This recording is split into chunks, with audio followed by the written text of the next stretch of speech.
I remember there was one place where we'd sprint off, screaming and shouting, run down to the river and start doing what we want to do in the river. My mum and dad didn't have a chance of getting us to help at all. We were out of control. They'd lost control. And it's the same as with the dogs. If you let them out, they're gone and they know you don't have any control. You've kind of switched off. So let me just give you an example of Bonnie. I might have to do a little bit. Could be embarrassing. Bonnie, wait.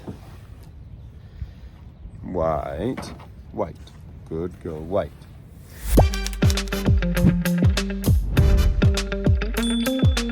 Hi there, Doggy Dan here with another Pup Dates special, and today I want to share with you one of the other really important steps of taking your dogs for a walk if you want to stay in control, which is getting your dogs out of the car. So here's my two doggies. They're not in their usual car.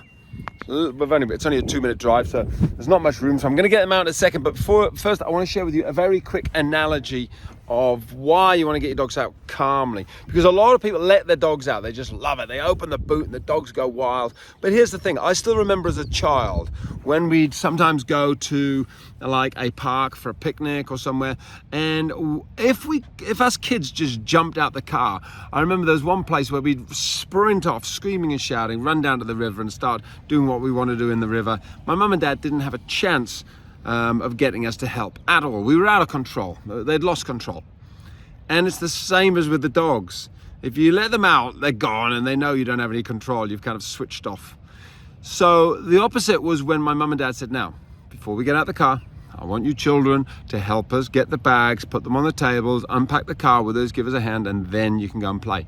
Same thing. So that's what I'm going to demonstrate. So all it is recognizing that's important. I'm going to open this car boot. I'm going to get them to stay. You may need to kind of use the lead by putting it on both the dogs and tying the lead up and saying, wait, or training them at home first.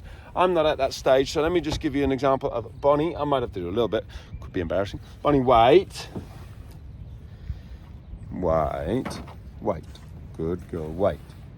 Now, as long as they're calm like that, you don't really need to kind of, as long as when you say the word, they don't sprint off. But this one kind of can be a little, she's just calmer if I put that on. So then I say, Moses, Bonnie, walk, which means walk, Bonnie, Moses, walk.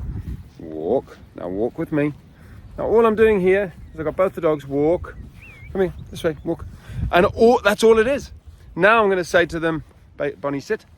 Give me a sit. Okay, so you get them both the weight, and then you can say, okay, this way, come on. And off they go. That just gives you that tiny little bit of control that you want before you kind of let them go. And it just reminds them, hey, that I'm in charge, you have to listen to me. And then when you give them a call, when you whistle, when you ask them to come back, there's far more chance of them coming back. Let's try. Bunny, bunny, bunny, bunny, bunny, bunny. Oh, look at that. Good girl, come on. Come on.